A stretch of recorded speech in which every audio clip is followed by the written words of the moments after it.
Nah, betul yang Asna bilang, mencapai kesempurnaan itu adalah dengan melakukan perbaikan terus-menerus. Dan itu sampai kapan? Saya kira itu ya nggak ada habisnya, ya. Upgrade terus sampai ya betul tadi sempurnanya milik Allah gitu ya. Jadi sampai semua orang terpuaskan lah ya. Sampai semua pengguna jasa itu puas dengan layanan kita. Dan itulah mungkin kita dianggap dan juga sudah memberikan pelayanan yang sempurna.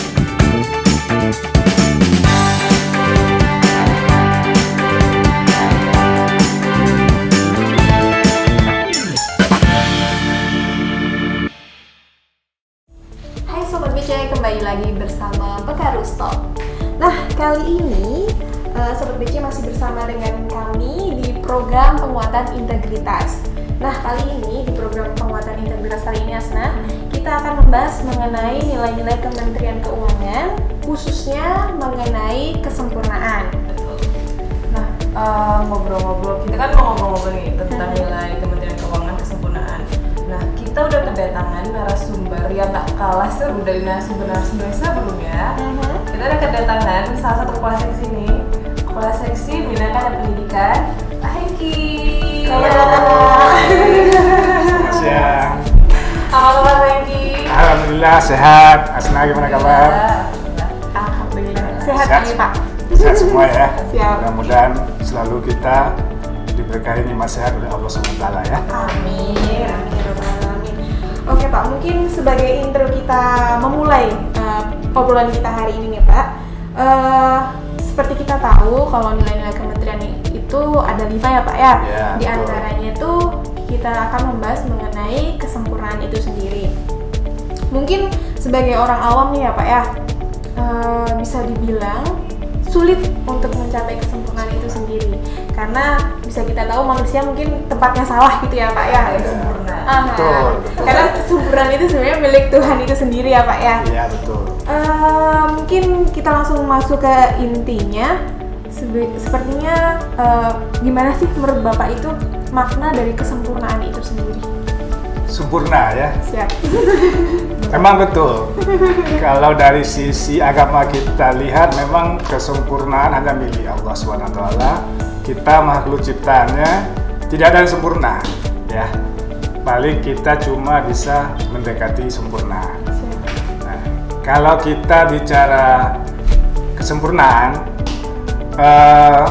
kalau kita lihat artinya di Kamus Besar Bahasa Indonesia, itu dikatakan di situ sempurna itu adalah suatu keadaan yang utuh, lengkap, tidak bercela, tidak bercacat. Sehingga luar biasa ya, luar biasa kesempurnaan itu. Nah, saya melihat kesempurnaan ini adalah mungkin cita-cita semua orang. Kita semua ingin hidup sempurna, ya. Baik itu sempurna dalam hubungan kita dengan Sang Pencipta maupun sempurna dengan hubungan kita dengan sesama manusia. Nah, seperti apa sempurna? Saya melihatnya sempurna ini akan berbeda dari pandangan masing-masing orang. Contohnya, saya melihat sempurna, sesuatu itu sempurna mungkin beda dengan Asna melihat itu sempurna atau Aulia melihat sempurna. Contohnya, misalnya nih, oh saya melihat Aulianya udah sempurna gitu ya. Kenapa saya katakan sempurna? Oh Aulianya solehah misalnya gitu ya, cantik, sudah berkeluarga, punya anak, udah punya anak ya, punya anak, sepertinya udah sempurna hidupnya. Itu menurut saya. Tapi dari sisi Aulia sendiri mungkin melihat saya belum sempurna. Betul, seperti yang saya katakan tadi. Tapi mungkin Aulia melihatnya saya masih punya anak satu ya, satu. Saya pengennya 4, 2 pasang, itu yang sempurna menurut saya, kan seperti itu. Nah, jadi kalau kita analogikan dengan angka 1 sampai dengan 10, mungkin kita akan menyatakan 10 itu sempurna, ya kan? 9 mendekati sempurna. Jadi apa sebenarnya sempurna? Kalau menurut saya sempurna itu adalah sesuatu yang kita dapatkan melebihi daripada harapan kita, melebihi ekspektasi kita. Kalau sudah itu tercapai, mungkin itu sempurna bagi kita, seperti itu. Nah, kira-kira gambar seperti itu menurut saya. terkait dengan sempurna itu. Beda orang beda persepsi. Beda persepsi itu. Nah, ya. Oke, jika kesempurnaan itu ada dua konsepsi. Kesempurnaan itu kita melakukan perbaikan terus untuk menjadi yang lebih baik. Terus ada yang kedua, kita mengembangkan kreativitas dan inovasi. Nah, yang pertama kalau misalkan kita melakukan perbaikan terus menerus nih, itu kan usaha kita untuk mendekati kesempurnaan juga. Nah, menurut Bapak, implementasinya di dalam kehidupan baik pekerjaan atau kehidupan sehari-hari untuk perbaikan secara terus menerus itu gimana? Ya, betul Asna. Memang untuk mencapai kesempurnaan itu salah satunya adalah perbaikan yang dilakukan terus menerus ya. Continuous improvement, bahasanya seperti itu. Dan kalau kita bicara dari kantor kita ya, Bea Cukai ya, kita bicara Bea Cukai aja. Bea Cukai itu untuk memenuhi nilai-nilai Kementerian Keuangan, nilai kesempurnaan itu akan melakukan perbaikan terus-menerus. Nah, ini bisa kita lihat, kita tarik ke belakang, apa sih yang dilakukan Bea Cukai untuk mencapai kesempurnaan tersebut, yaitu melakukan perbaikan terus-menerus. Contohnya misalnya kita lihat dari sisi IT misalnya ya. Zaman dulu itu ada namanya aplikasi impor, itu ada namanya CFRS. Itu udah bagus zaman itu, udah luar biasa ya. Tetapi karena kita pengen lebih baik lagi, dilakukan perbaikan terus-menerus, ganti lagi aplikasinya. Katakanlah sekarang yang kita sebut dengan CESA ya, CESA. Nah, CESA juga dimulai mungkin dulu CESA 20, 30 gitu ya, sekarang 40. Berarti kan perbaikan lagi terus-menerus, dan itu sepertinya tidak akan ada habisnya perbaikan tersebut untuk mencapai kesempurnaan tadi. Itu dari sisi IT gitu ya. Terus kita lihat lagi lebih dekat ke kita Bea Cukai Pekanbaru misalnya. Contohnya kita juga melakukan perbaikan dari sisi pelayanan ya. Dari dulu misalnya surat itu manual ya, kemudian ada komplain dari pengguna jasa, dibuatlah aplikasi kan gitu. Kemudian aplikasinya itu berkembang lagi sampai sekarang kita sebut dengan Nadine. Dan itu kan semuanya adalah perbaikan yang berkelanjutan untuk mencapai kesempurnaan tadi. Kesempurnaan apa? Nah, ini adalah kesempurnaan dari sisi pandangan pengguna jasa kita. Mereka itu mempunyai suatu harapan yang tinggi terhadap layanan kita. Misalnya nih dari sisi waktu. Nah, mungkin mereka berharap dari permohonan mereka berharap waktunya jangan lebih dari 3 hari ya. Nah, kita dengan mengembangkan IT tersebut mungkin bisa jadi 2 hari ya. Berarti kan melebihi dari harapan mereka pengguna jasa, sehingga itu bisa kita sebut ya kesempurnaan dari layanan kita. Nah, kira-kira seperti itu. Memang betul yang Asna bilang, mencapai kesempurnaan itu adalah dengan melakukan perbaikan terus-menerus. Dan itu sampai kapan? Saya kira itu ya nggak ada habisnya ya. Update terus sampai ya betul tadi, sempurnanya milik Allah gitu ya. Jadi sampai semua orang terpuaskan lah ya. Sampai semua pengguna jasa itu puas dengan layanan kita, dan itulah mungkin kita dianggap Bea Cukai sudah memberikan pelayanan yang sempurna. Nah, kira-kira seperti itu menurut saya. Terus yang tadi Bang Gigi bilang juga, kalau perbaikan terus-menerus itu kita lakukan secara konsisten, terus berkelanjutan. Mungkin bagi kita yang masih para pegawai muda gitu, itu sulit gitu Pak untuk selalu kita tuh konsisten gitu untuk melakukan suatu hal. Banyak faktor eksternal, mungkin suasana, perasaan hati, terus rekan kerja, atau mungkin bahkan bakat dan minat tiap pegawai itu kan beda-beda juga. Itu kan menjadi salah satu faktor eksternal yang mungkin di beberapa pegawai itu menghambat kita merasa, aku nggak merasa ini sih konsisten menjadi ini, gimana ya, nggak ngerasa gitu loh di pekerjaan itu gitu. Nah, ada nggak sih Pak kayak tips atau trik gitu untuk menyikapi gimana sih, terutama buat kita nih yang masih muda-muda kayak gini kan, masih usia produktif, gimana caranya kayak kita tuh bisa lebih konsisten dalam menghadapi Iya. ya baik pekerjaan, kehidupan sehari-hari kayak gitu. Nah, memang betul. Kita kan manusia ini tidak stabil ya. Ya, kayak turun. Ya, naik turun ke iman ya. Iya. Iman kita itu kadang naik, kadang turun Iya, ya. betul. Sama juga kayak apa ya? Kayak nasib kita ya, kayak roda berputar gitu ya. Kadang di atas, kadang di bawah. Nah, betul. Nah, ini akan terkait dengan motivasi sebenarnya ya. Motivasi dari diri kita untuk bekerja ya lebih baik lagi. Tetapi ada kendala nih kan gitu. Ya. Kok kita nggak mood nih untuk lebih baik lagi ya, perbaikannya terus menerus. Dan kalau menurut saya sih kisi-kisinya itu tadi, kita bangun motivasi kita untuk bekerja, kita bangun motivasi bahwa kita itu pengen selalu lebih baik ya. Hari ini harus lebih baik dari kemarin kan gitu ya. Kalau kita hari ini tidak lebih baik dari kemarin, berarti kita orang yang merugi kan gitu kalau dari sisi agama. Jadi menurut saya sih yang ya teman-teman yang muda-muda ini coba bangun motivasi untuk memberikan sumbangan yang lebih buat institusi yang kita cintai ini. Gitu. Jadi emang harus dari dalam Dari hati. Jadi ya mungkin disebut juga gini, bekerja harus ikhlas ya. Iya. Bekerja dengan ikhlas. Kalau kita ikhlas tanpa pamrih, saya kira kita akan memberikan yang terbaik buat berat untuk memberikan betul ya. Jadi motivasi yang harus kita bangkitkan gitu. Oke, siap, Pak. Nah gitu. Dan berikan. Iya, itu yang harus kita bangun terlebih dahulu ya. Iya, betul. Selalu Iya. kadang kan permasalahan kayak seumuran kita masih muda-muda kayak gini kan kadang gini terus bosen.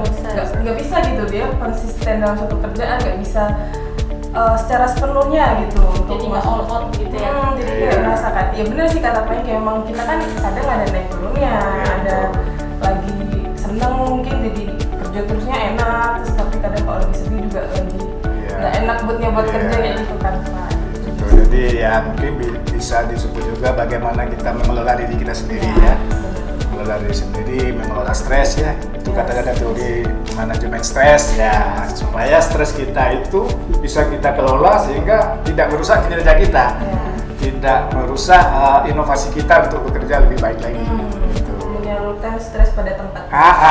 Jangan sampai salah menyalurkan stres ya. Nah, itu yang bahaya. Jangan melampiaskan stres pada pekerjaan ya. Ah. Bahaya. Kayaknya lebih Iya. sering ke makanan jatuhnya. Iya sih, kalau nggak ke makanan terus kayak paling mengisi makan, ngemil, nonton, ngapain gitu untuk Iya. menghilangkan stres Iya. kan. Memang manajemen stres itu perlu ya Pak. Perlu Karena- manajemen stres itu. Iya, karena kalau misalnya kita pintar memanage itu, nanti jatuhnya akan ada inovasi baru. Inovasi baru ya, muncul ide-ide baru gitu.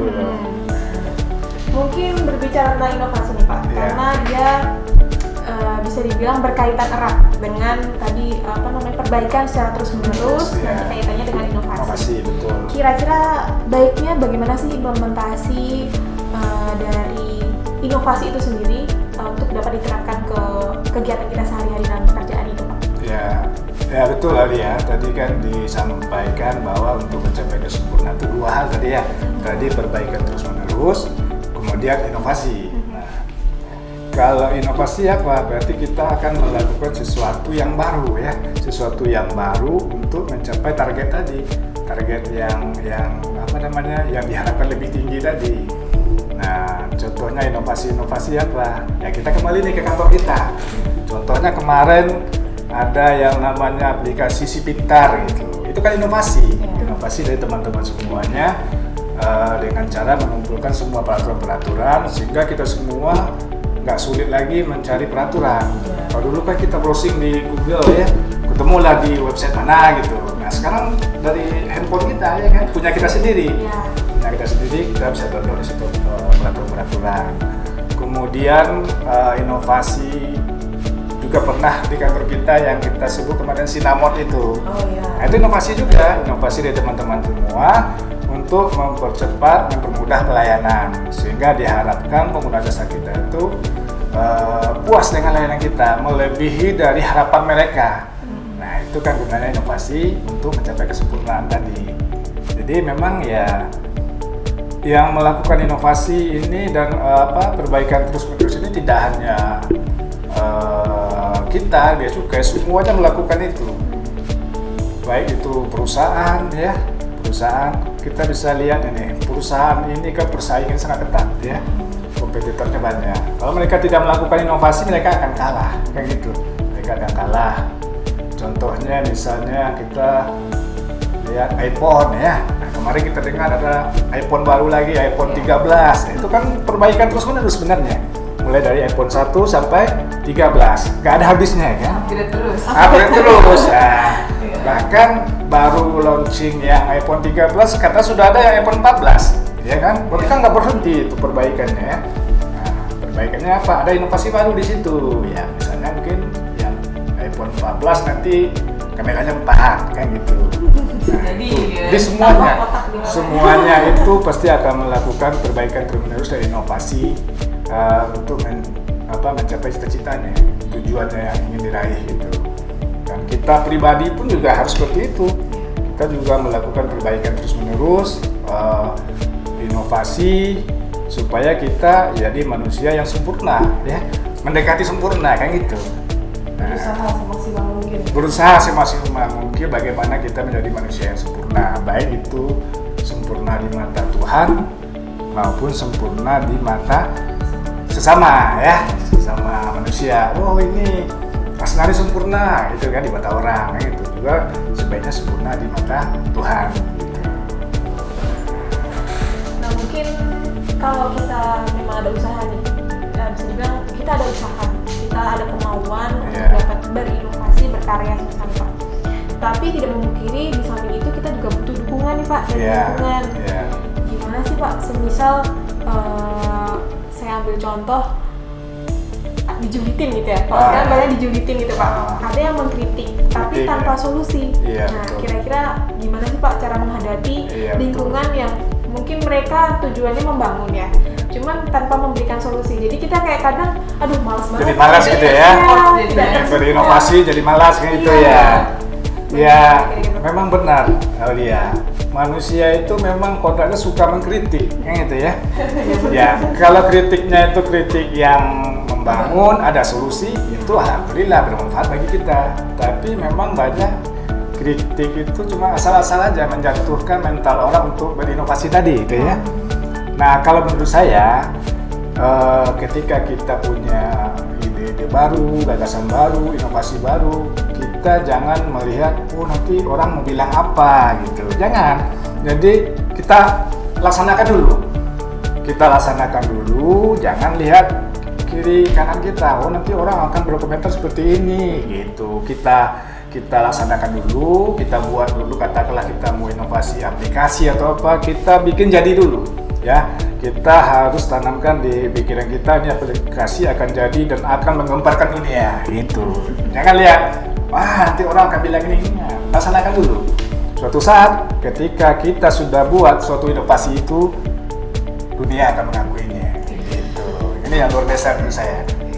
Tidak akan pernah orang sukses kalau dia ragu-ragu melakukan sesuatu.